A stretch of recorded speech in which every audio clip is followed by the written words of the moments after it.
Hello बच्चों, आज हम चैप्टर 5 पढ़ेंगे जिसका नाम है संज्ञा।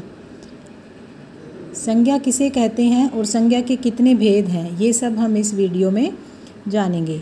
तो संज्ञा किसे कहते हैं, देखिए हमारे आसपास जितनी भी चीज़ें हैं, जितनी भी वस्तुएं हैं या जितने भी व्यक्ति हैं और जितने भी स्थान हैं, सबका कोई ना कोई नाम होता है। तो नाम को ही संज्ञा कहते हैं। संज्ञा को इंग्लिश में नाउन कहते हैं। तो देखिए इसी के बारे में हमें इस चैप्टर में पढ़ना है। देखिए, पढ़िए और समझिए।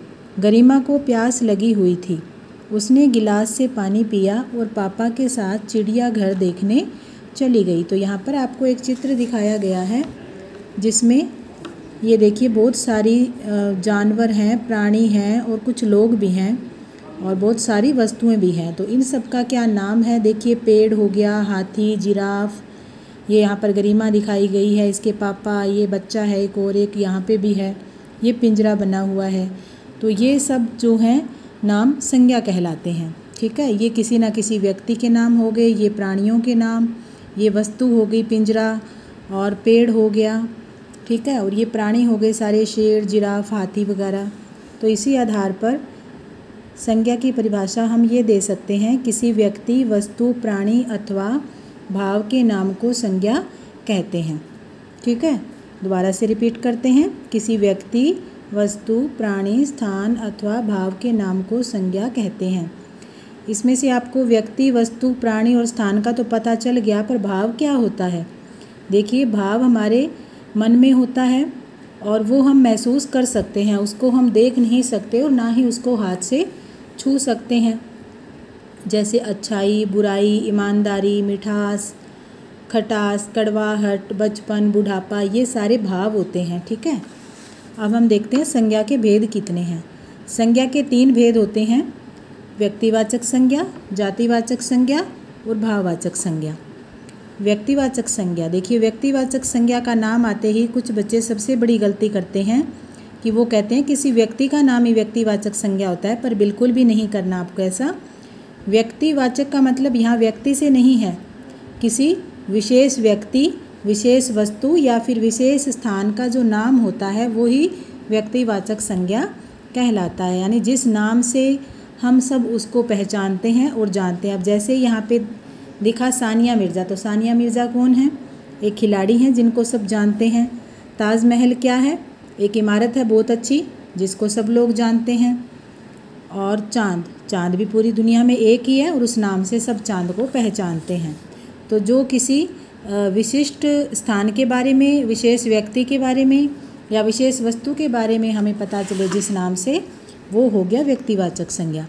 फिर है ये यहाँ पर कुछ उदाहरण दिए गए हैं, पारुल, कुतुब मीनार, मुंबई, पृथ्वी, ये विशेष नाम हो गए। किसी भी लड़के या लड़की का नाम या कोई आदमी औरत का नाम व्यक्तिवाचक संज्ञा ही होता है। तो ये सब नाम जो हैं वो संज्ञा है। कौन सी, व्यक्तिवाचक। किसी भी गांव का नाम, देश का नाम, कोई इमारत का नाम, ये सब, पहाड़ का नाम या नदी का नाम, ये सभी व्यक्तिवाचक संज्ञा ही होते हैं। जातिवाचक संज्ञा, देखिए जिन शब्दों से किसी वर्ग अथवा जाति के सभी व्यक्तियों, प्राणियों, स्थानों या वस्तुओं का बोध हो। यानी एक ही प्रकार की बहुत सारी वस्तुओं का, जैसे गमला हो गया, तो गमले तो बहुत सारे हैं। पुस्तकें भी बहुत सारी होती हैं, मेज़ भी बहुत सारी होती हैं और छात्र भी बहुत सारे होते हैं। तो जिनसे किसी एक ही जाति के काफ़ी सारी वस्तुओं, व्यक्तियों या स्थानों का बोध हो, वे होते हैं जातिवाचक संज्ञा। अब यहाँ पर ये बाजार, लड़का, देश और सिक्के, ये इसके अंदर उदाहरण दिए गए हैं, ये भी जातिवाचक संज्ञा के अन्य उदाहरण हैं। अब है भाववाचक संज्ञा, जिन शब्दों से किसी व्यक्ति, वस्तु अथवा स्थान के गुण, धर्म, दशा, अवस्था या भाव आदि का बोध हो। भाववाचक संज्ञा से किसी एक व्यक्ति का नहीं होगा, उस व्यक्ति के गुण, अवस्था या फिर भाव का बोध होगा। जैसे देखिए, इसको देखकर आपको पता चल रहा है कि इसके अंदर कौन सा भाव है, खुशी। ये बच्चा इनको दे रहा है कुछ, तो ईमानदारी हो गया। और ये बूढ़े व्यक्ति को देखकर हमें पता चलता है कि इनके अंदर बुढ़ापा है, तो ये भाव भी हमें अवस्था देखकर पता चला। ठीक है, इन चित्रों से खुशी, ईमानदारी तथा बुढ़ापे की अवस्था का बोध हो रहा है, इसलिए ये शब्द क्या हैं, भाववाचक संज्ञाएं हैं। भाववाचक संज्ञा के कुछ अन्य उदाहरण भी यहाँ पर दे रखे हैं। बच्चे की वाणी में मधुरता थी, तो मधुरता जो है वो भाववाचक संज्ञा है। गुस्सा, ममता और सुंदरता। ठीक है, ये सारी भाववाचक संज्ञा के उदाहरण हैं। अब कुछ विद्वानों ने संज्ञा के दो और भेद भी माने हैं, द्रव्यवाचक संज्ञा और समूहवाचक संज्ञा। वैसे ये जातिवाचक संज्ञा के दो भेद होते हैं, पर इनके बारे में विस्तार से हम आगे की कक्षा में जानेंगे। यानी इस क्लास में सिर्फ आपको इतना ही जानना है कि संज्ञा किसे कहते हैं और संज्ञा के कितने भेद होते हैं।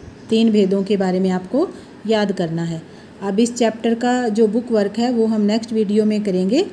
तब तक आप इस वीडियो को देखकर पूरा चैप्टर रीड कर लेना और समझ लेना। और एक एक्टिविटी भी मैं आपको सेंड करूँगी जिसमें संज्ञा के भेदों का एक बहुत ही प्यारा सा डायग्राम बनाया गया, वो आप अपनी नोटबुक में बना लेना।